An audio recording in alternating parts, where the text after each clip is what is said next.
वीरू, बसंती। सरदार बसंती।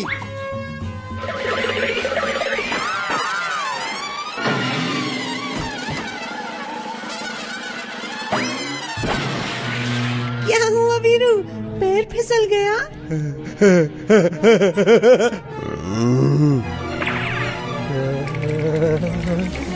डरो मत गब्बर, मैं हूं ना, चलो।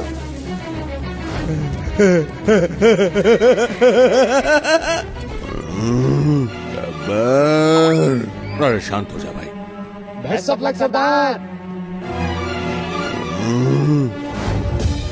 दो चीज बर्गर। हमारे लिए भी 30 बर्गर। क्या? 30 नहीं वीरू, चीज बर्गर।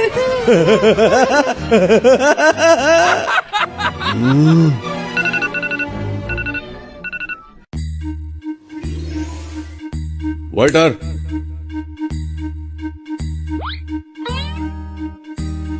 वीरू, मैं यहाँ आ जाऊं?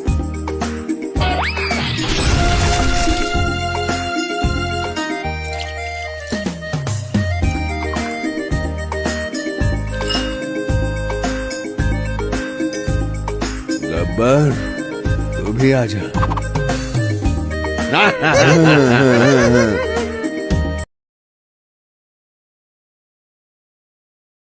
एक छोटे से गांव में अर्जुन नाम का एक लड़का रहता था। एक दिन गांव के प्रधान ने घोषणा की कि अगले सप्ताह एक बड़ा मेले का आयोजन होगा और मेले में एक खास प्रतियोगिता रखी जाएगी। प्रतियोगिता का दिन आया। वो एक तरह की पहेली और खोज प्रतियोगिता थी, जिसमें बच्चों को अलग अलग स्थानों पर छिपाए गए इशारों को ढूंढना था। अर्जुन ने भी पहला इशारा ढूंढ लिया और उत्साहित होकर आगे बढ़ा। जब वो तीसरे इशारे की ओर जा रहा था, तभी रास्ते में उसे एक छोटा सा थैला पड़ा मिला। उसने थैला उठाया तो पाया कि उसमें सोने के कुछ सिक्के थे। इतने सिक्कों से तो वो अपने पिता की बहुत मदद कर सकता था और साइकिल भी खरीद सकता था। अर्जुन के मन में क्षण भर के लिए लालच आया। अर्जुन ने प्रतियोगिता छोड़ने का निर्णय लिया और थैला लेकर सीधा प्रधान के घर पहुंचा। प्रधान ने थैला देखते ही कहा, अरे ये तो मेरे पोते का है। वो इसे कहीं गिरा बैठा था। प्रधान ने अर्जुन की ईमानदारी की बहुत सराहना की। प्रतियोगिता खत्म होने पर सब लोग मैदान में इकट्ठा हुए। विजेता की घोषणा की गई, पर उसके बाद प्रधान ने कहा, आज मैं एक और खास पुरस्कार देना चाहता हूँ। हो सकता है 100 में से 99 और ईमानदारी का पुरस्कार।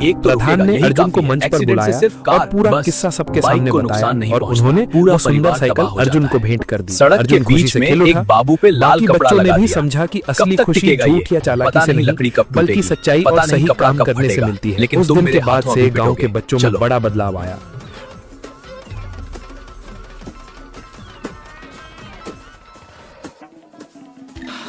दोनों घर तो दिखने में बिल्कुल सेम है। देवराज का घर कौन सा है और उसके जीजा का कौन सा? उस दिन तेरे दोस्त ने बोला था कि देवराज के जीजा घर का नंबर 6 है। ये रहा नंबर 6। उस दिन जब हम शादी में जा रहे थे, आपके दोस्त ने दुल्हन का नाम ही नहीं बताया था। ने आपको धोखा दिया। उससे आपके गांव में आना पसंद नहीं था, इसीलिए मुझे लगता है सब उल्टा है।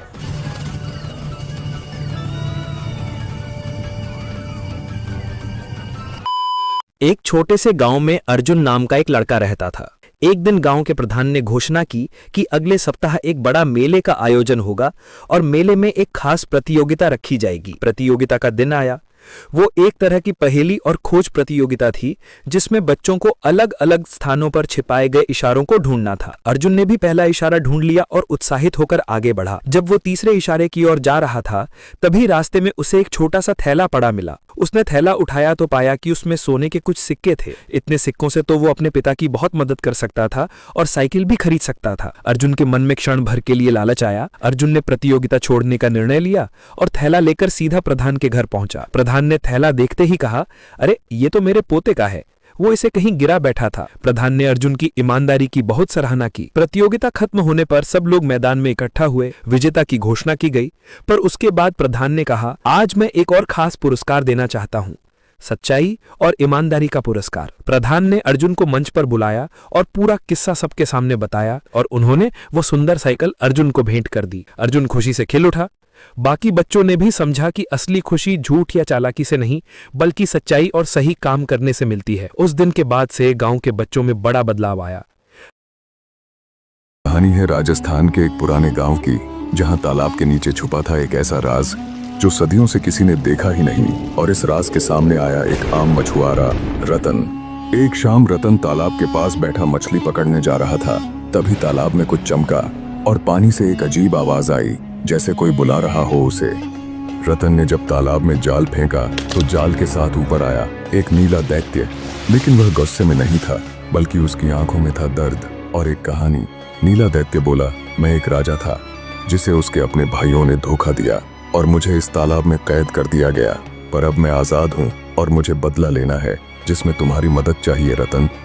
रतन ने डरते हुए हिम्मत जुटाई और दैत्य की मदद करने की सोची। फिर रतन दैत्य के साथ उस रास्ते पर चल पड़ा जो तालाब से होते हुए एक गुप्त महल की ओर जाता है, जो सदियों पुराना और जादू से भरा हुआ है। पर महल में जाते ही उसका गद्दार भाई लवणासुर प्रकट हो जाता है, जो धीरे धीरे एक भयानक रूप ले लेता है। यह देखते ही रतन एक जादुई मंत्र पढ़ने लगता है और अपने तंत्र मंत्र से सिद्धि प्राप्त त्रिशूल का आह्वान करता है। यह सब देखकर दैत्य भी हैरान हो जाता है। तभी रतन दैत्य को वचन देता है, मैं तुम्हें आजाद करूंगा।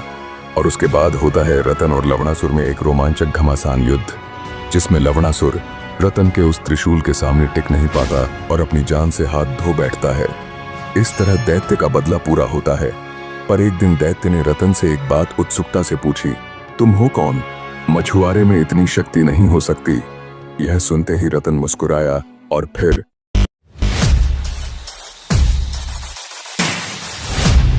लवणासुर की हार के बाद रतन को लगा कि सब कुछ खत्म हो गया है। लेकिन उसी रात गांव के आसमान में लाल चांद उगा, जो सदियों में एक बार ही निकलता था। रतन तुरंत इस लाल चांद का इशारा समझ गया। उसने गांव वालों को बताया, लाल चांद का मतलब है रेतीला फखरुद्दीन का आतंक। गांव के लोगों ने पूछा, ये रेतीला फखरुद्दीन है कौन? तभी रतन ने धीमी आवाज में कहा, राजस्थान की गहरी रेत में एक भयानक राक्षस सोया हुआ है, जो लवणासुर से भी ज्यादा खूंखार है, जिसकी जादुई तलवार से पूरा राज्य पत्थर बन सकता है। सदियों पहले इसे एक महात्मा ने कुएं में बंद कर दिया था, पर लाल चांद आते ही वो जागने लगता है।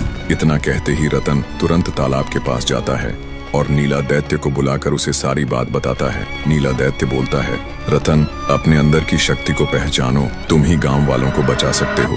इतना सुनते ही रतन हाथ में मशाल लिए नीला दैत्य के साथ उस खौफनाक कुएं के पास जाता है, जहां वो रेतीला फखरुद्दीन कैद होता है। तभी अचानक कुएं से फखरुद्दीन बाहर आता है। उसके हाथ में वो जादुई तलवार होती है और उसके शरीर से रेत बहता रहता है। रतन और दैत्य ये सब देखकर सहम जाते हैं। तभी अंधेरे से फखरुद्दीन की आंखें चमक उठी। उसने कहा, लाल चांद की इस रात में मैं काल का भी काल बनकर आया हूँ रतन। ये सुनते ही नीला दैत्य सोच में पड़ गया कि फखरुद्दीन रतन को कैसे जानता है। फिर रतन और फखरुद्दीन के बीच एक भीषण युद्ध हुआ, जहाँ रेत के तूफान में फखरुद्दीन और भयानक होता गया। वहीं रतन के मंत्रों की गूंज से पूरा रेगिस्तान कांप उठा। आखिरकार रतन ने फखरुद्दीन को फिर से जंजीरों में बांधकर कुएं में कैद कर दिया। लेकिन जाने से पहले फखरुद्दीन ने फुसफुसाते हुए डरावनी हंसी के साथ कहा, मुझे बांधकर तूने बड़ी गलती की है, इसका दंड तुझे एआई की दुनिया में मिलेगा। एक छोटा सा गांव था जिसका नाम था सुखपुर। यह गांव शहर से काफी दूर बसा हुआ था। चारों ओर हरे भरे खेत और बीच में मिट्टी की गलियां। उसी गांव के बीचों बीच एक पुराना सा मिट्टी का घर था, जिसमें रहते थे सबके प्यारे कालू हलवाई। कालू हलवाई की सबसे बड़ी पहचान यह थी कि वे रोज मिठाई या समोसे नहीं बेचते थे, बल्कि सिर्फ रविवार के दिन ही 100 किलो मटन पकाते थे। साथ में गर्मा गर्म चावल और कुरकुरा पापड़ परोसा जाता था। गांव में और भी कई होटल और ढाबे थे, लेकिन रविवार के दिन सारे होटल सुनसान हो जाते और कालू हलवाई के आंगन में मानो मेला सा माहौल बन जाता। उस रविवार को भी कालू हलवाई सुबह सुबह उठ गए और अब बाजार की ओर निकल पड़े। बाजार के कसाई भोलू मियाँ ने हंसते हुए कहा, अरे कालू भैया, आज फिर 100 किलो मटन ले जा रहे हो? लगता है पूरे सुखपुर का पेट तुम ही भरोगे। कालू हलवाई मुस्कुराते हुए बोले, अरे भोलू, आज रविवार है और रविवार मतलब कालू हलवाई का मटन। आज सबका पेट भी भरेगा और मन भी। भारी मटन उठाकर जब वे घर पहुंचे तो दरवाजे पर उनकी पत्नी रामदुलारी खड़ी थी। रामदुलारी बोली, सुनते हो, इतना सारा मटन अकेले ढोते हो, थकान नहीं होती क्या? क्यों ना हम गांव में ही रोज का होटल खोल लें ताकि थोड़ा आसान हो जाए। कालू हलवाई ने हंसते हुए कहा, अरे भगवान, ये कैसी बात करती हो? अगर होटल खोल लेंगे तो रोज पकाना पड़ेगा। रोज पकाएंगे तो लोगों को वही स्वाद कहाँ मिलेगा? अभी तो लोग पूरे हफ्ते इंतजार करते हैं तभी तो प्यार और स्वाद दोनों बने रहते हैं। पर मुझे तो लगता है तुम्हारे हाथ का स्वाद कभी कम नहीं होगा। लोग हर दिन भी खाएंगे तो उबेंगे नहीं। कालू हलवाई ने आंख दबाकर कहा, बस यही तो राज्य है जो मैं किसी को नहीं बता सकता। ये स्वाद रविवार का ही है और रविवार का ही रहेगा। उन्होंने बड़ा सा लोहे का बर्तन रखा और नीचे लकड़ी का चूल्हा जलाया। सबसे पहले उन्होंने दालचीनी, लौंग, काली मिर्च और जीरा सिलबट्टे पर पीसकर ताजा मसाला तैयार किया। फिर उसमें अपना गुप्त मसाला डाला, जिसकी खुशबू पूरे आंगन में फैल गई। करीब 2 घंटे तक मटन धीमी आंच पर पकता रहा। उधर बड़े भगोने में चावल उबल रहे थे और राम दुलारी कड़क पापड़ तल रही थी। उन्होंने हंसकर कहा, अरे ये खुशबू तो मोहल्ले के कोने कोने तक पहुंच गई है। देखना 12 बजे तक पूरा सुखपुर यहीं उमड़ पड़ेगा। कालू हलवाई मुस्कुराए। लोगों के चेहरे की जो चमक होती है ना, वही मेरी सबसे बड़ी कमाई है। जैसे ही घड़ी ने 12 बजाए, लोग आने लगे। कोई पूरा परिवार आ गया, कोई साइकिल से भागा भागा आया। बरसात की एक शाम बकगंज गांव के 2 लोग भोलू की चाय की दुकान पर बैठे हैं। उनके चेहरों से साफ दिख रहा था कि वह लोग काफी उदास है। आज जहां यह सभी लोग मिलके भोलू की चाय 2-3 कप पी जाते हैं, वहां कोई आज 1 कप चाय तक नहीं पिया। हर कोई गांव की मौजूदा समझ को लेकर बहुत विचलित है। इसी बीच गांव की वर्तमान हेडमास्टर कैलाश उपाध्याय भोलू की चाय की दुकान पर आ पहुँचे। अरे रामलाल, माधव, तुम लोग यहाँ इतना उदास होकर क्यों बैठे हुए हो? मुझे इस गांव में आए हुए इतने दिन हो गए, मैंने तो कभी तुम लोगों को इतना परेशान नहीं देखा। हमेशा हंसते मुस्कुराते हुए ही देखा है, लेकिन आज अचानक क्या हुआ? आइए मास्टर जी, बैठिए। आपकी चाय तैयार है मास्टर जी। मुझे पता था आप थोड़ी देर में यहाँ आ जाओगे। हाँ हाँ बोलू, आज अपनी वो अदरक वाली चाय पिलाना मुझे। ठीक है, बहुत देर से सर दर्द कर रहा है। और हाँ, तुम लोग बताए नहीं कि हुआ क्या है, इतने उदास क्यों हो? असल में क्या है ना मास्टर जी, हम सभी लोगों का आज मन बहुत उदास है। आप तो जानते ही हो मास्टर जी कि हमारे गांव में कोई अस्पताल नहीं था। कोई भी बीमार होता था तो उसको 2 गांव पार 10 मील दूर जाना पड़ता था। अस्पताल पहुंचने से पहले ही तो कितनों की मौत हो गई। इसीलिए हम सभी मिलके अपने पैसे बचा के इस गांव में एक अस्पताल बनवाया। लेकिन ओह, ऐसी बात है। मेरे पास कुछ पैसे तो थे, पर वह तो मेरी बेटी की शादी में खर्च हो गए हैं। लेकिन हाँ, इच्छापुर गांव में मेरी पुश्तैनी जमीन है एक। अगर उसे बेच दिया तो जो पैसा आएगा, उम्मीद है उससे अस्पताल का बेड हो जाएगा। क्या कहते हो? यह आप क्या कह रहे हैं मास्टर जी? आप अपनी पुश्तैनी जमीन बेच देंगे? मेरे तो बस ये 1 साल की नौकरी बची है। मैंने तो मन बना लिया, जो प्यार यहाँ मिल रहा है, मैं तो बाकी की जिंदगी यही गुजारूंगा तुम लोगों के साथ। क्यों नहीं रखोगे क्या? अगले दिन सुबह कैलाश, रामलाल और माधव इच्छापुर गांव की ओर चल पड़े। आखिरकार जब तीनों स्टेशन पर पहुंचे, वो शाम हो चुकी थी। सुनसान स्टेशन पर बस वो तीनों आके ही उतरे। वो तीनों स्टेशन से बाहर आ गए। आसपास कोई भी नजर नहीं आ रहा था। एक हरे भरे जंगल के किनारे एक छोटा सा गांव था। उसी गांव में रहता था नन्हा आरव, जिसे जानवरों से बहुत प्यार था। आरव का सबसे अच्छा दोस्त था एक शरारती पप्पी।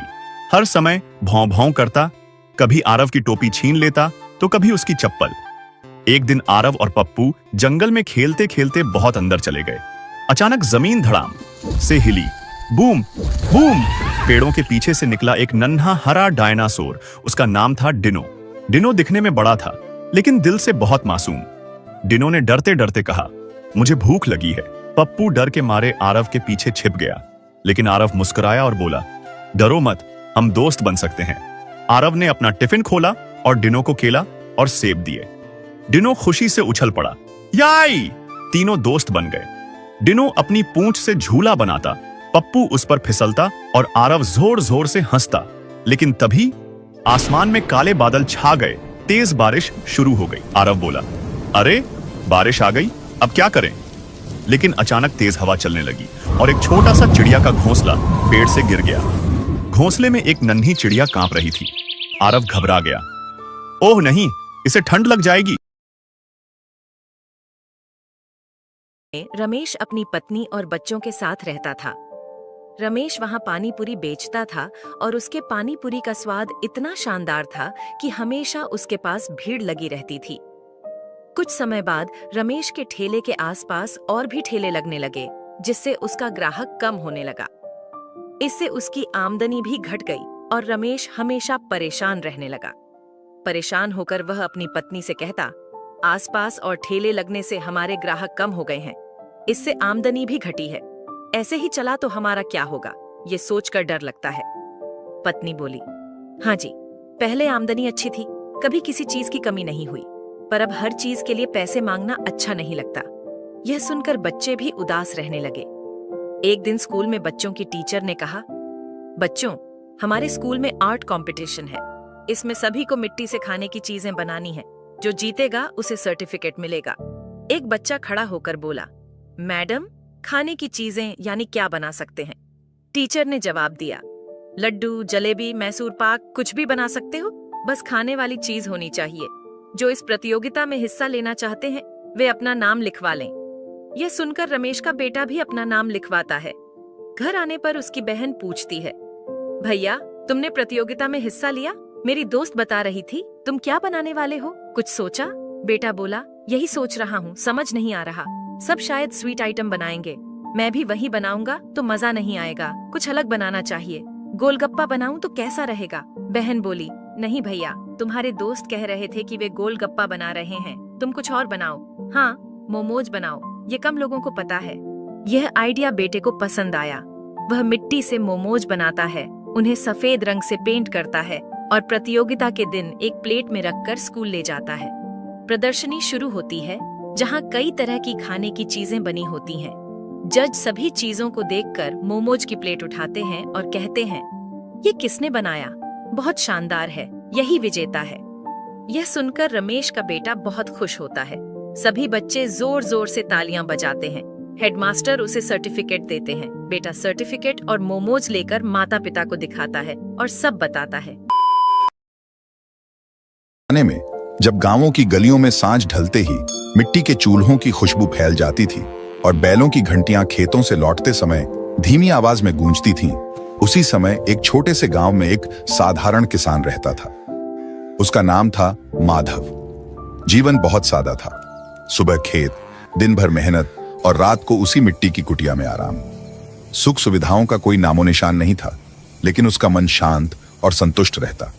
मगर हर सुखी जीवन में एक अधूरी चाह भी छिपी रहती है।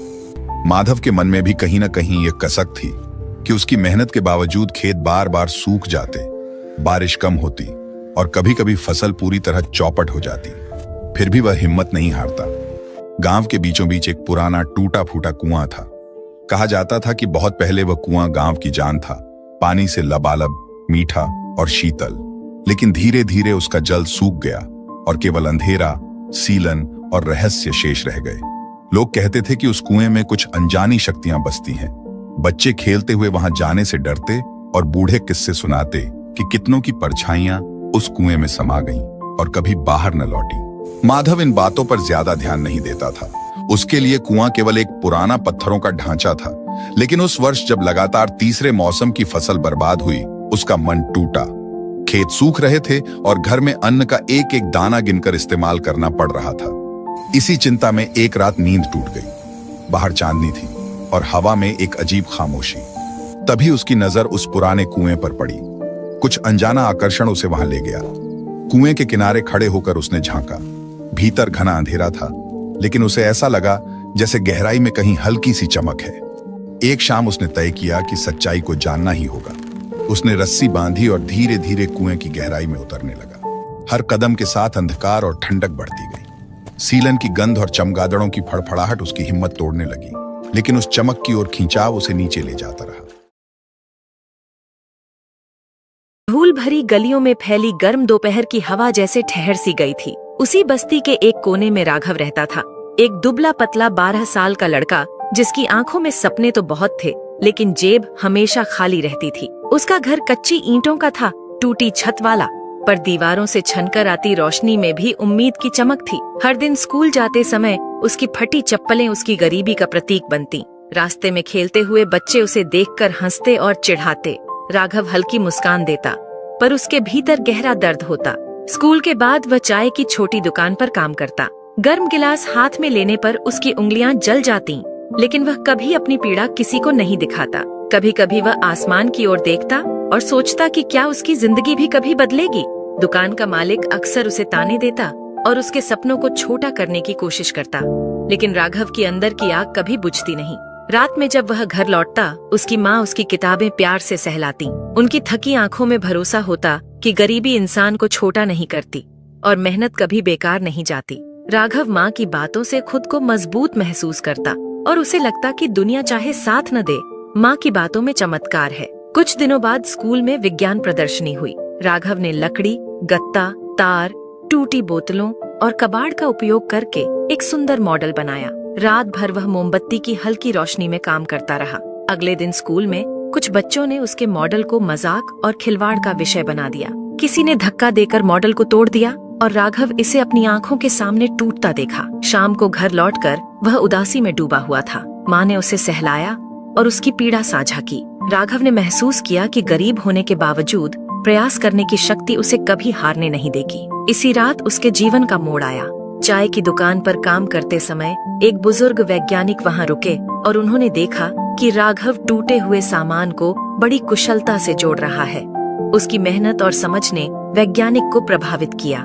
उन्होंने राघव को अपने इंस्टीट्यूट में सीखने का निमंत्रण दिया। राघव ने इंस्टीट्यूट में पहली बार चमकती मशीनें, प्रयोगशालाएं और किताबें देखीं। वहां उसने गरीब बच्चों के लिए उपलब्ध सीखने के अवसरों का लाभ उठाया। वह स्कूल और दुकान के बीच समय निकालकर लैब में अपने कौशल को विकसित करता रहा। धीरे धीरे उसने छोटे छोटे उपकरण बनाना सीख लिया। कुछ महीनों बाद शहर में एक बड़ी विज्ञान प्रतियोगिता हुई। राघव ने अपनी नई सीख से एक अनोखी और पर्यावरण अनुकूल ऊर्जा मशीन बनाई। जब वह मंच पर पहुंचा,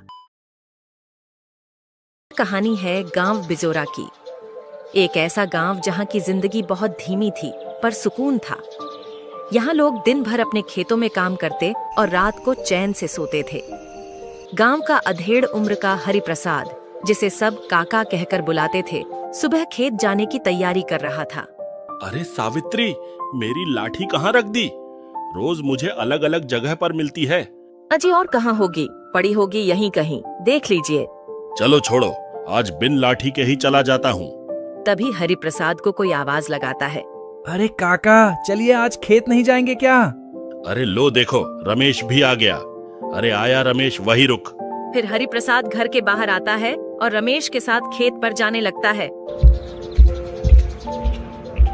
फिर खेत में आकर वो दोनों काम करने लगते हैं। दिन भर की मेहनत के बाद दोनों शाम को थक कर बैठ गए। अरे भाई रमेश, आज तो गर्मी ने बहुत बुरा हाल कर दिया है। काका, अब बूढ़े होते जा रहे हैं आप, थकन और गर्मी तो लगेगी ही। अरे क्या बात करता है तू? अभी भी तुझ जैसे दो को मैं अकेला काफी हूँ। गांव की जिंदगी सादगी से भरी थी, बिना किसी चिंता के, बिना किसी डर के। लेकिन उसी रात बिजोरा गांव की नींद टूटने वाली थी। रात के सन्नाटे में किसान हरिया के घर के ऊपर कुछ अजीब सी आवाज गूंजी, जैसे कोई छत पर दौड़ गया हो। सीमा, क्या तुम्हें भी वो आवाज सुनाई दी? कैसी आवाज जी? ऐसा लगा जैसे कोई छत के ऊपर से गुजरा हो। अरे कुछ नहीं, बिल्ली होगी। काफी रात हो गई है, सो जाइए अब। दोनों सो गए, पर उस आवाज ने जैसे आने वाले तूफान की आहट दे दी थी। अगली सुबह हरिया का पड़ोसी किशन जोर जोर से रो रहा था। हे राम, मैं तो लूट गया। मेरी साल भर की मेहनत के पैसे कोई चुरा कर ले गया। किशन को रोता हुआ देख हरिया उसके पास आकर पूछता है, क्या हुआ किशन भाई, रो क्यों रहे हो? कल ही बाजार से फसल बेच कर आया था, सारी जमा पूंजी चुरा कर ले गया कोई। अरे नहीं, ये तो बहुत बुरा हुआ। मुझे रात ही शक हो रहा था, न जाने कैसी अजीब सी आवाजें आ रही थी। बिजोरा गांव में पहली बार चोरी हुई थी। वो गई बिना किसी हलचल और सबूत के।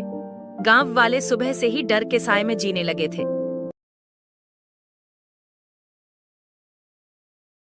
एक छोटा सा गांव था जिसका नाम था सुखपुर। यह गांव शहर से काफी दूर बसा हुआ था। चारों ओर हरे भरे खेत और बीच में मिट्टी की गलियां। उसी गांव के बीचों बीच एक पुराना सा मिट्टी का घर था, जिसमें रहते थे सबके प्यारे कालू हलवाई।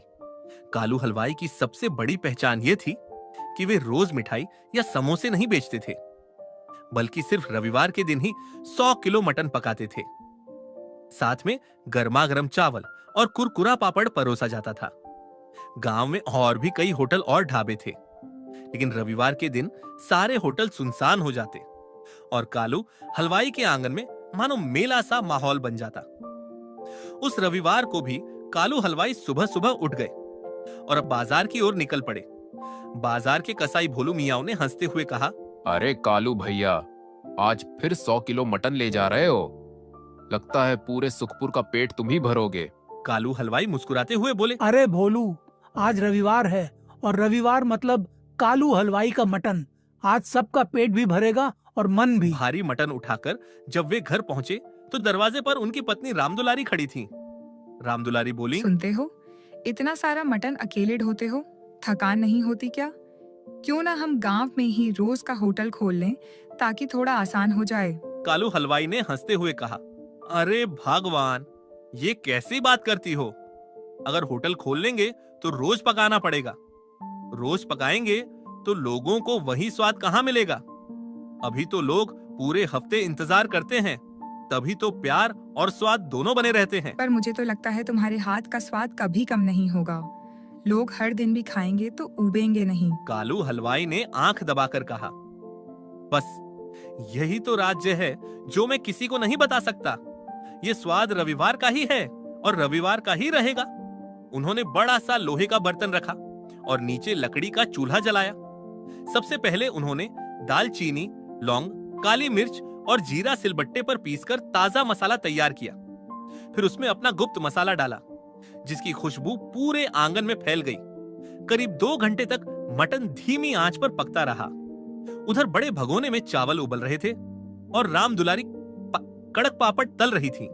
उन्होंने हंसकर कहा, अरे ये खुशबू तो मोहल्ले के कोने कोने तक पहुंच गई है। देखना, 12 बजे तक पूरा सुखपुर यहीं उमड़ पड़ेगा। कालू हलवाई मुस्कुराए, लोगों के चेहरे की जो चमक होती है ना, वही मेरी सबसे बड़ी कमाई है। जैसे ही घड़ी ने 12 बजाए, लोग आने लगे। कोई पूरा परिवार आ गया, कोई साइकिल से भागा भागा आया। भोलू हाथी जंगल में घूमने निकला।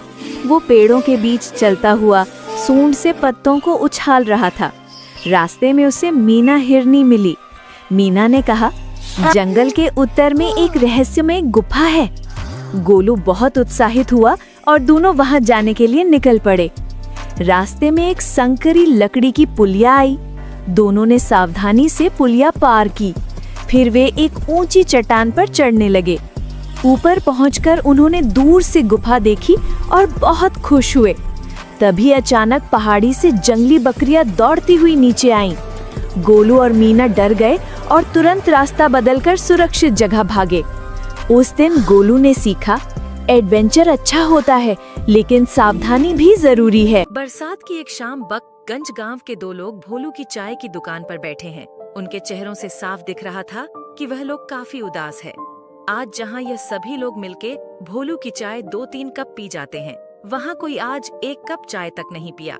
हर कोई गांव की मौजूदा समस्या को लेकर बहुत विचलित है। इसी बीच गांव की वर्तमान हेडमास्टर कैलाश उपाध्याय भोलू की चाय की दुकान पर आ पहुँचे। अरे रामलाल माधव, तुम लोग यहाँ इतना उदास होकर क्यों बैठे हुए हो? मुझे इस गांव में आए हुए इतने दिन हो गए, मैंने तो कभी तुम लोगों को इतना परेशान नहीं देखा। हमेशा हंसते मुस्कुराते हुए ही देखा है, लेकिन आज अचानक क्या हुआ? आइए मास्टर जी, बैठिए। आपकी चाय तैयार है मास्टर जी। मुझे पता था आप थोड़ी देर में यहाँ आ जाओगे। हाँ हाँ बोलू, आज अपनी वो अदरक वाली चाय पिलाना मुझे। ठीक है, बहुत देर से सर दर्द कर रहा है। और हाँ, तुम लोग बताए नहीं कि हुआ क्या है, इतने उदास क्यों हो? असल में क्या है ना मास्टर जी, हम सभी लोगों का आज मन बहुत उदास है। आप तो जानते ही हो मास्टर जी कि हमारे गांव में कोई अस्पताल नहीं था। कोई भी बीमार होता था तो उसको 2 गांव पार 10 मील दूर जाना पड़ता था। अस्पताल पहुंचने से पहले ही तो कितनों की मौत हो गई। इसीलिए हम सभी मिलके अपने पैसे बचा के इस गांव में एक अस्पताल बनवाया। लेकिन ओह, ऐसी बात है। मेरे पास कुछ पैसे तो थे, पर वह तो मेरी बेटी की शादी में खर्च हो गए हैं। लेकिन हाँ, इच्छापुर गांव में मेरी पुश्तैनी जमीन है एक। अगर उसे बेच दिया तो जो पैसा आएगा, उम्मीद है उससे अस्पताल का बेड हो जाएगा। क्या कहते हो? यह आप क्या कह रहे हैं मास्टर जी? आप अपनी पुश्तैनी जमीन बेच देंगे? मेरे तो बस ये 1 साल की नौकरी बची है। मैंने तो मन बना लिया, जो प्यार यहाँ मिल रहा है, मैं तो बाकी की जिंदगी यही गुजारूंगा तुम लोगों के साथ। क्यों नहीं रखोगे क्या? अगले दिन सुबह कैलाश, रामलाल और माधव इच्छापुर गांव की ओर चल पड़े। आखिरकार जब तीनों स्टेशन पर पहुंचे, वो शाम हो चुकी थी।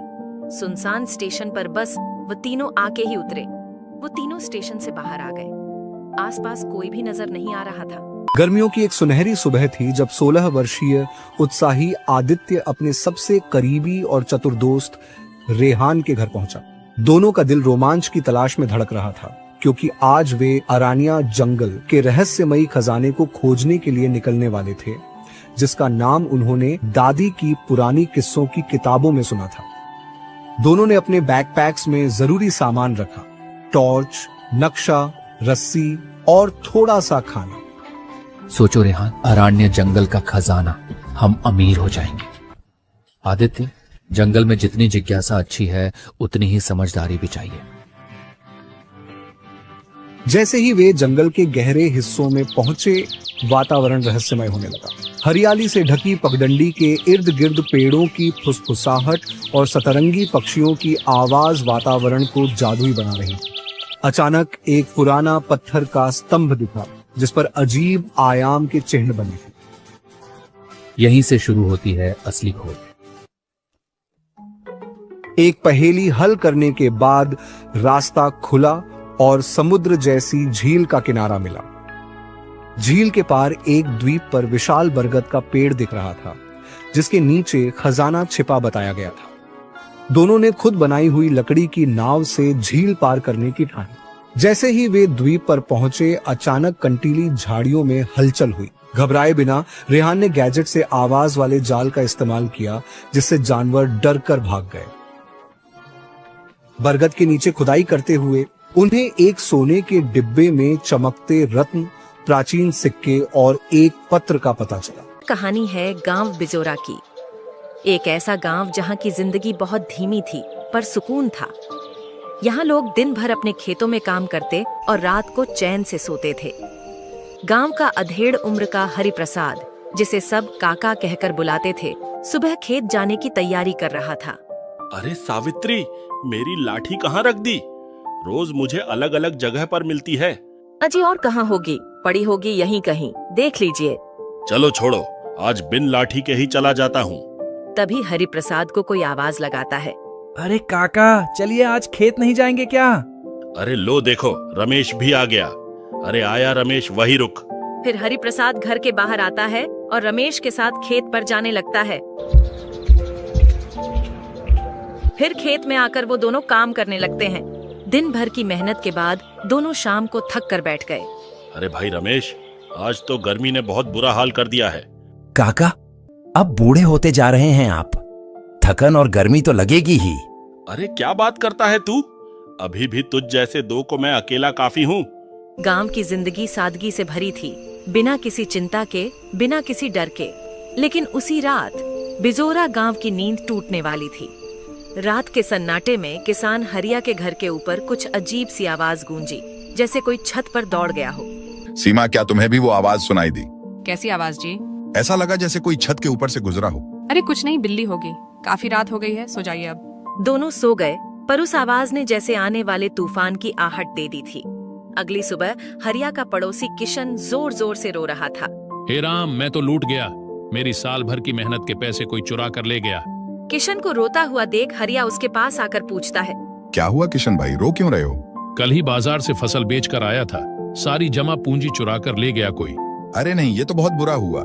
मुझे रात ही शक हो रहा था, न जाने कैसी अजीब सी आवाजें आ रही थी। बिजोरा गांव में पहली बार चोरी हुई थी। वो गई बिना किसी हलचल और सबूत के। गांव वाले सुबह से ही डर के साए में जीने लगे थे।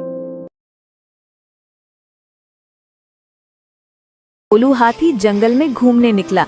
वो पेड़ों के बीच चलता हुआ सूंड से पत्तों को उछाल रहा था। रास्ते में उसे मीना हिरनी मिली। मीना ने कहा, जंगल के उत्तर में एक रहस्यमय गुफा है। गोलू बहुत उत्साहित हुआ और दोनों वहां जाने के लिए निकल पड़े। रास्ते में एक संकरी लकड़ी की पुलिया आई। दोनों ने सावधानी से पुलिया पार की। फिर वे एक ऊंची चट्टान पर चढ़ने लगे। ऊपर पहुंचकर उन्होंने दूर से गुफा देखी और बहुत खुश हुए। तभी अचानक पहाड़ी से जंगली बकरियां दौड़ती हुई नीचे आईं। गोलू और मीना डर गए और तुरंत रास्ता बदलकर सुरक्षित जगह भागे। उस दिन गोलू ने सीखा, एडवेंचर अच्छा होता है लेकिन सावधानी भी जरूरी है। बरसात की एक शाम बकगंज गांव के दो लोग भोलू की चाय की दुकान पर बैठे हैं। उनके चेहरों से साफ दिख रहा था कि वह लोग काफी उदास है। आज जहां यह सभी लोग मिलके भोलू की चाय 2-3 कप पी जाते हैं, वहां कोई आज 1 कप चाय तक नहीं पिया। हर कोई गांव की मौजूदा समझ को लेकर बहुत विचलित है। इसी बीच गांव की वर्तमान हेडमास्टर कैलाश उपाब्या भोलू की चाय की दुकान पर आ पहुँचे। अरे रामलाल माधव, तुम लोग यहाँ इतना उदास होकर क्यों बैठे हुए हो? मुझे इस गांव में आए हुए इतने दिन हो गए, मैंने तो कभी तुम लोगों को इतना परेशान नहीं देखा। हमेशा हंसते मुस्कुराते हुए ही देखा है, लेकिन आज अचानक क्या हुआ? आइए मास्टर जी बैठिए, आपकी चाय तैयार है मास्टर जी। मुझे पता था आप थोड़ी देर में यहाँ आ जाओगे। हाँ हाँ बोलूं, आज अपनी वो अदरक वाली चाय पिलाना मुझे। ठीक है, बहुत देर से सर दर्द कर रहा है। और हाँ, तुम लोग बताए नहीं कि हुआ क्या है, इतने उदास क्यों हो? असल में क्या है ना मास्टर जी, हम सभी लोगों का आज मन बहुत उदास है। आप तो जानते ही हो मास्टर जी कि हमारे गांव में कोई अस्पताल नहीं था। कोई भी बीमार होता था तो उसको 2 गांव पार 10 मील दूर जाना पड़ता था। अस्पताल पहुंचने से पहले ही तो कितनों की मौत हो गई। इसीलिए हम सभी मिलके अपने पैसे बचा के इस गांव में एक अस्पताल बनवाया। लेकिन ओह, ऐसी बात है। मेरे पास कुछ पैसे तो थे, पर वह तो मेरी बेटी की शादी में खर्च हो गए हैं। लेकिन हाँ, इच्छापुर गांव में मेरी पुश्तैनी जमीन है एक। अगर उसे बेच दिया तो जो पैसा आएगा, उम्मीद है उससे अस्पताल का बेड हो जाएगा। क्या कहते हो? यह आप क्या कह रहे हैं मास्टर जी? आप अपनी पुश्तैनी जमीन बेच देंगे? मेरे तो बस ये 1 साल की नौकरी बची है। मैंने तो मन बना लिया, जो प्यार यहाँ मिल रहा है मैं तो बाकी की जिंदगी यही गुजारूंगा तुम लोगों के साथ। क्यों नहीं रखोगे क्या? अगले दिन सुबह कैलाश, रामलाल और माधव इच्छापुर गांव की ओर चल पड़े। आखिरकार जब तीनों स्टेशन पर पहुंचे वो शाम हो चुकी थी। सुनसान स्टेशन पर बस वो तीनों आके ही उतरे। वो तीनों स्टेशन से बाहर आ गए। आसपास कोई भी नजर नहीं आ रहा था। गर्मियों की एक सुनहरी सुबह थी जब 16 वर्षीय उत्साही आदित्य अपने सबसे करीबी और चतुर दोस्त रेहान के घर पहुंचा। दोनों का दिल रोमांच की तलाश में धड़क रहा था, क्योंकि आज वे अरानिया जंगल के रहस्यमयी खजाने को खोजने के लिए निकलने वाले थे, जिसका नाम उन्होंने दादी की पुरानी किस्सों की किताबों में सुना था। दोनों ने अपने बैकपैक्स में जरूरी सामान रखा, टॉर्च, नक्शा, रस्सी और थोड़ा सा खाना। सोचो रेहान, अरण्य जंगल का खजाना, हम अमीर हो जाएंगे। आदित्य, जंगल में जितनी जिज्ञासा अच्छी है उतनी ही समझदारी भी चाहिए। जैसे ही वे जंगल के गहरे हिस्सों में पहुंचे, वातावरण रहस्यमय होने लगा। हरियाली से ढकी पगडंडी के इर्द गिर्द पेड़ों की फुसफुसाहट और सतरंगी पक्षियों की आवाज वातावरण को जादुई बना रही। अचानक एक पुराना पत्थर का स्तंभ दिखा, जिस पर अजीब आयाम के चिन्ह बने थे। यहीं से शुरू होती है असली खोज। एक पहेली हल करने के बाद रास्ता खुला और समुद्र जैसी झील का किनारा मिला। झील के पार एक द्वीप पर विशाल बरगद का पेड़ दिख रहा था, जिसके नीचे खजाना छिपा बताया गया था। दोनों ने खुद बनाई हुई लकड़ी की नाव से झील पार करने की ठानी। जैसे ही वे द्वीप पर पहुंचे, अचानक कंटीली झाड़ियों में हलचल हुई। घबराए बिना रेहान ने गैजेट से आवाज वाले जाल का इस्तेमाल किया, जिससे जानवर डर कर भाग गए।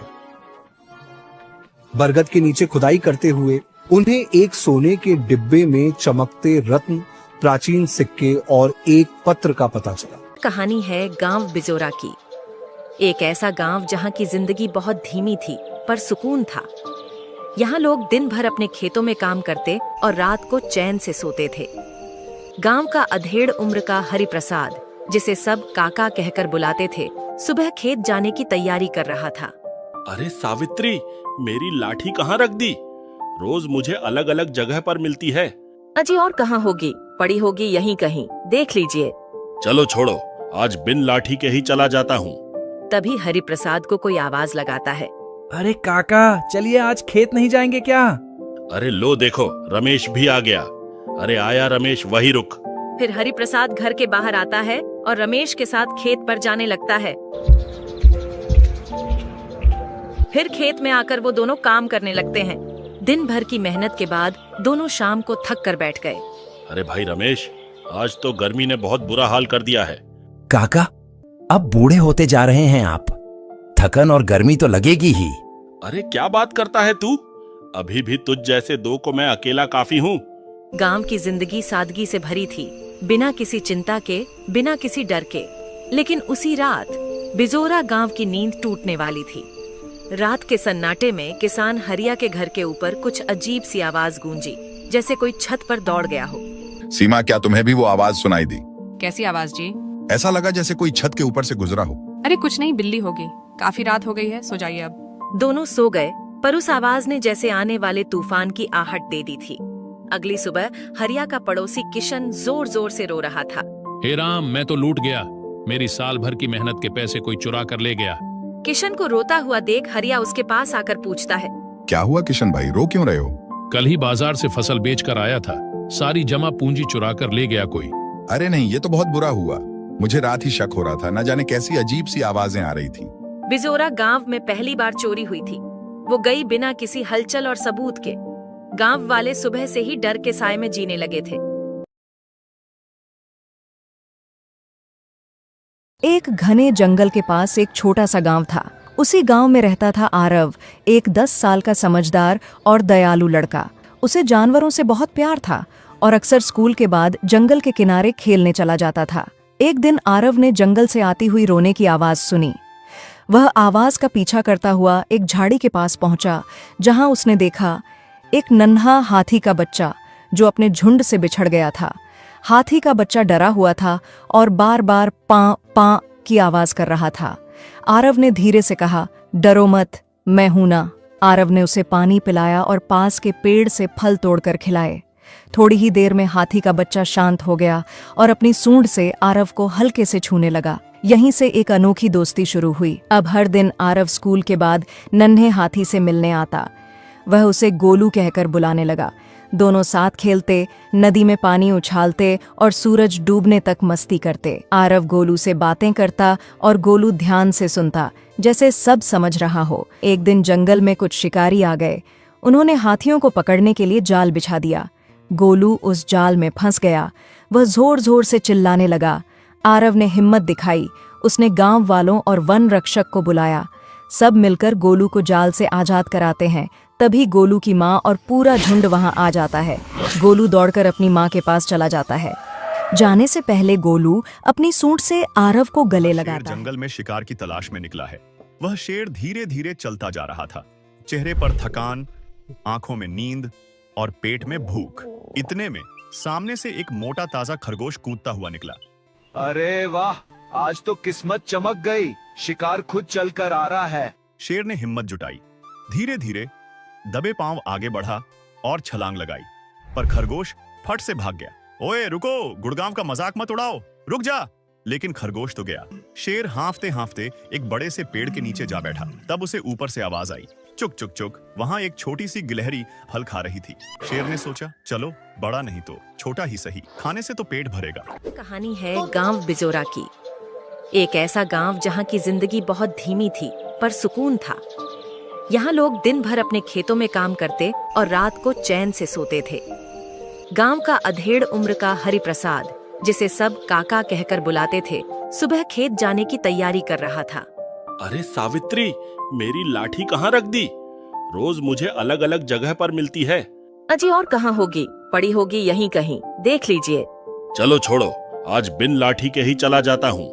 तभी हरिप्रसाद को कोई आवाज लगाता है, अरे काका, चलिए आज खेत नहीं जाएंगे क्या? अरे लो देखो, रमेश भी आ गया। अरे आया रमेश, वही रुक। फिर हरिप्रसाद घर के बाहर आता है और रमेश के साथ खेत पर जाने लगता है। फिर खेत में आकर वो दोनों काम करने लगते हैं। दिन भर की मेहनत के बाद दोनों शाम को थक कर बैठ गए। अरे भाई रमेश, आज तो गर्मी ने बहुत बुरा हाल कर दिया है। काका, अब बूढ़े होते जा रहे हैं आप, थकन और गर्मी तो लगेगी ही। अरे क्या बात करता है तू? अभी भी तुझ जैसे दो को मैं अकेला काफी हूँ। गांव की जिंदगी सादगी से भरी थी, बिना किसी चिंता के, बिना किसी डर के। लेकिन उसी रात बिजोरा गांव की नींद टूटने वाली थी। रात के सन्नाटे में किसान हरिया के घर के ऊपर कुछ अजीब सी आवाज गूंजी, जैसे कोई छत पर दौड़ गया हो। सीमा, क्या तुम्हें भी वो आवाज सुनाई दी? कैसी आवाज जी? ऐसा लगा जैसे कोई छत के ऊपर से गुजरा हो। अरे कुछ नहीं, बिल्ली होगी। काफी रात हो गई है, सो जाइए अब। दोनों सो गए, पर उस आवाज ने जैसे आने वाले तूफान की आहट दे दी थी।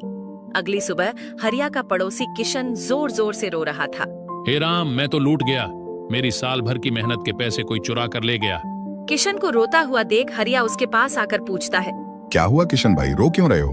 कल ही बाजार से फसल बेच कर आया था, सारी जमा पूंजी चुरा कर ले गया कोई। अरे नहीं, ये तो बहुत बुरा हुआ। मुझे रात ही शक हो रहा था, न जाने कैसी अजीब सी आवाजें आ रही थी। बिजोरा गांव में पहली बार चोरी हुई थी। वो गई बिना किसी हलचल और सबूत के। गांव वाले सुबह से ही डर के साए में जीने लगे थे।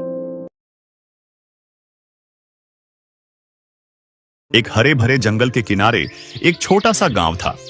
उसी गांव में रहता था नन्हा आरव, जिसे जानवरों से बहुत प्यार था। आरव का सबसे अच्छा दोस्त था एक शरारती पप्पी।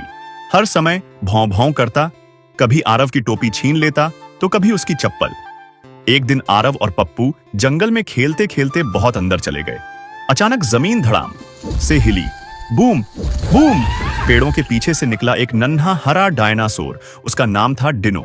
डिनो दिखने में बड़ा था लेकिन दिल से बहुत मासूम। डिनो ने डरते डरते कहा, मुझे भूख लगी है। पप्पू डर के मारे आरव के पीछे छिप गया, लेकिन आरव मुस्कुराया और बोला, डरो मत, हम दोस्त बन सकते हैं। आरव ने अपना टिफिन खोला और डिनो को केला और सेब दिए। डिनो खुशी से उछल पड़ा। याई! तीनों दोस्त बन गए।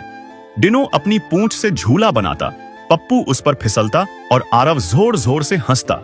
लेकिन तभी आसमान में काले बादल छा गए। तेज बारिश शुरू हो गई। आरव बोला, अरे बारिश आ गई, अब क्या करें?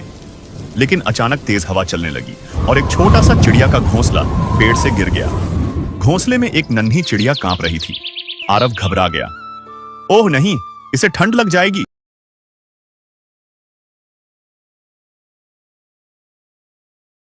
रमेश अपनी पत्नी और बच्चों के साथ रहता था। रमेश वहां पानी पूरी बेचता था और उसके पानी पूरी का स्वाद इतना शानदार था कि हमेशा उसके पास भीड़ लगी रहती थी। कुछ समय बाद रमेश के ठेले के आसपास और भी ठेले लगने लगे, जिससे उसका ग्राहक कम होने लगा। इससे उसकी आमदनी भी घट गई और रमेश हमेशा परेशान रहने लगा। परेशान होकर वह अपनी पत्नी से कहता, आसपास और ठेले लगने से हमारे ग्राहक कम हो गए हैं, इससे आमदनी भी घटी है। ऐसे ही चला तो हमारा क्या होगा, ये सोचकर डर लगता है। पत्नी बोली, हाँ जी, पहले आमदनी अच्छी थी, कभी किसी चीज की कमी नहीं हुई, पर अब हर चीज के लिए पैसे मांगना अच्छा नहीं लगता। यह सुनकर बच्चे भी उदास रहने लगे। एक दिन स्कूल में बच्चों की टीचर ने कहा, बच्चों, हमारे स्कूल में आर्ट कंपटीशन है। इसमें सभी को मिट्टी से खाने की चीजें बनानी है। जो जीतेगा उसे सर्टिफिकेट मिलेगा। एक बच्चा खड़ा होकर बोला, मैडम, खाने की चीजें यानी क्या बना सकते हैं? टीचर ने जवाब दिया, लड्डू, जलेबी, मैसूर पाक, कुछ भी बना सकते हो, बस खाने वाली चीज होनी चाहिए। जो इस प्रतियोगिता में हिस्सा लेना चाहते हैं वे अपना नाम लिखवा लें। यह सुनकर रमेश का बेटा भी अपना नाम लिखवाता है। घर आने पर उसकी बहन पूछती है, भैया, तुमने प्रतियोगिता में हिस्सा लिया? मेरी दोस्त बता रही थी, तुम क्या बनाने वाले हो? कुछ सोचा?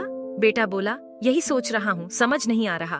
सब शायद स्वीट आइटम बनाएंगे, मैं भी वही बनाऊंगा तो मजा नहीं आएगा, कुछ अलग बनाना चाहिए। गोलगप्पा बनाऊं तो कैसा रहेगा? बहन बोली, नहीं भैया, तुम्हारे दोस्त कह रहे थे कि वे गोलगप्पा बना रहे हैं, तुम कुछ और बनाओ। हाँ, मोमोज बनाओ, ये कम लोगों को पता है। यह आइडिया बेटे को पसंद आया। वह मिट्टी से मोमोज बनाता है, उन्हें सफेद रंग से पेंट करता है और प्रतियोगिता के दिन एक प्लेट में रखकर स्कूल ले जाता है। प्रदर्शनी शुरू होती है, जहाँ कई तरह की खाने की चीजें बनी होती हैं। जज सभी चीजों को देखकर मोमोज की प्लेट उठाते हैं और कहते हैं, ये किसने बनाया? बहुत शानदार है, यही विजेता है। यह सुनकर रमेश का बेटा बहुत खुश होता है। सभी बच्चे जोर जोर से तालियां बजाते हैं। हेडमास्टर उसे सर्टिफिकेट देते हैं। बेटा सर्टिफिकेट और मोमोज लेकर माता पिता को दिखाता है और सब बताता है। धूल भरी गलियों में फैली गर्म दोपहर की हवा जैसे ठहर सी गई थी। उसी बस्ती के एक कोने में राघव रहता था, एक दुबला पतला 12 साल का लड़का, जिसकी आंखों में सपने तो बहुत थे, लेकिन जेब हमेशा खाली रहती थी। उसका घर कच्ची ईंटों का था, टूटी छत वाला, पर दीवारों से छनकर आती रोशनी में भी उम्मीद की चमक थी। हर दिन स्कूल जाते समय उसकी फटी चप्पलें उसकी गरीबी का प्रतीक बनती। रास्ते में खेलते हुए बच्चे उसे देखकर हंसते और चिढ़ाते। राघव हल्की मुस्कान देता, पर उसके भीतर गहरा दर्द होता। स्कूल के बाद वह चाय की छोटी दुकान पर काम करता। गर्म गिलास हाथ में लेने पर उसकी उंगलियां जल जाती, लेकिन वह कभी अपनी पीड़ा किसी को नहीं दिखाता। कभी कभी वह आसमान की ओर देखता और सोचता कि क्या उसकी जिंदगी भी कभी बदलेगी। दुकान का मालिक अक्सर उसे ताने देता और उसके सपनों को छोटा करने की कोशिश करता, लेकिन राघव की अंदर की आग कभी बुझती नहीं। रात में जब वह घर लौटता, उसकी माँ उसकी किताबें प्यार से सहलाती। उनकी थकी आंखों में भरोसा होता कि गरीबी इंसान को छोटा नहीं करती। और मेहनत कभी बेकार नहीं जाती। राघव माँ की बातों से खुद को मजबूत महसूस करता और उसे लगता कि दुनिया चाहे साथ न दे, माँ की बातों में चमत्कार है। कुछ दिनों बाद स्कूल में विज्ञान प्रदर्शनी हुई। राघव ने लकड़ी, गत्ता, तार, टूटी बोतलों और कबाड़ का उपयोग करके एक सुंदर मॉडल बनाया। रात भर वह मोमबत्ती की हल्की रोशनी में काम करता रहा। अगले दिन स्कूल में कुछ बच्चों ने उसके मॉडल को मजाक और खिलवाड़ का विषय बना दिया। किसी ने धक्का देकर मॉडल को तोड़ दिया और राघव इसे अपनी आंखों के सामने टूटता देखा। शाम को घर लौटकर वह उदासी में डूबा हुआ था। माँ ने उसे सहलाया और उसकी पीड़ा साझा की। राघव ने महसूस किया कि गरीब होने के बावजूद प्रयास करने की शक्ति उसे कभी हारने नहीं देगी। इसी रात उसके जीवन का मोड़ आया। चाय की दुकान पर काम करते समय एक बुजुर्ग वैज्ञानिक वहां रुके और उन्होंने देखा कि राघव टूटे हुए सामान को बड़ी कुशलता से जोड़ रहा है। उसकी मेहनत और समझ ने वैज्ञानिक को प्रभावित किया। उन्होंने राघव को अपने इंस्टीट्यूट में सीखने का निमंत्रण दिया। राघव ने इंस्टीट्यूट में पहली बार चमकती मशीनें, प्रयोगशालाएं और किताबें देखीं। वहां उसने गरीब बच्चों के लिए उपलब्ध सीखने के अवसरों का लाभ उठाया। वह स्कूल और दुकान के बीच समय निकालकर लैब में अपने कौशल को विकसित करता रहा। धीरे धीरे उसने छोटे छोटे उपकरण बनाना सीख लिया। कुछ महीनों बाद शहर में एक बड़ी विज्ञान प्रतियोगिता हुई। राघव ने अपनी नई सीख से एक अनोखी और पर्यावरण अनुकूल ऊर्जा मशीन बनाई। जब वह मंच पर पहुंचा, में जब गांवों की गलियों में सांझ ढलते ही मिट्टी के चूल्हों की खुशबू फैल जाती थी और बैलों की घंटियां खेतों से लौटते समय धीमी आवाज में गूंजती थीं, उसी समय एक छोटे से गांव में एक साधारण किसान रहता था। उसका नाम था माधव। जीवन बहुत सादा था। सुबह खेत, दिन भर मेहनत और रात को उसी मिट्टी की कुटिया में आराम। सुख सुविधाओं का कोई नामो निशान नहीं था, लेकिन उसका मन शांत और संतुष्ट रहता। मगर हर सुखी जीवन में एक अधूरी चाह भी छिपी रहती है। माधव के मन में भी कहीं ना कहीं ये कसक थी कि उसकी मेहनत के बावजूद खेत बार बार सूख जाते, बारिश कम होती और कभी कभी फसल पूरी तरह चौपट हो जाती। फिर भी वह हिम्मत नहीं हारता। गांव के बीचों बीच एक पुराना टूटा फूटा कुआं था। कहा जाता था कि बहुत पहले वह कुआं गांव की जान था, पानी से लबालब, मीठा और शीतल। लेकिन धीरे धीरे उसका जल सूख गया और केवल अंधेरा, सीलन और रहस्य शेष रह गए। लोग कहते थे कि उस कुएं में कुछ अनजानी शक्तियां बसती हैं। बच्चे खेलते हुए वहां जाने से डरते और बूढ़े किस्से सुनाते कि कितनों की परछाइयां उस कुएं में समा गईं और कभी बाहर न लौटी। माधव इन बातों पर ज्यादा ध्यान नहीं देता था। उसके लिए कुआं केवल एक पुराना पत्थरों का ढांचा था। लेकिन उस वर्ष जब लगातार तीसरे मौसम की फसल बर्बाद हुई, उसका मन टूटा। खेत सूख रहे थे और घर में अन्न का एक एक दाना गिनकर इस्तेमाल करना पड़ रहा था। इसी चिंता में एक रात नींद टूट गई। बाहर चांदनी थी और हवा में एक अजीब खामोशी। तभी उसकी नजर उस पुराने कुएं पर पड़ी। कुछ अनजाना आकर्षण उसे वहां ले गया। कुएं के किनारे खड़े होकर उसने झांका। भीतर घना अंधेरा था, लेकिन उसे ऐसा लगा जैसे गहराई में कहीं हल्की सी चमक है। एक शाम उसने तय किया कि सच्चाई को जानना ही होगा। उसने रस्सी बांधी और धीरे धीरे कुएं की गहराई में उतरने लगा। हर कदम के साथ अंधकार और ठंडक बढ़ती गई। सीलन की गंध और चमगादड़ों की फड़फड़ाहट उसकी हिम्मत तोड़ने लगी, लेकिन उस चमक की ओर खिंचाव उसे नीचे ले जाता रहा।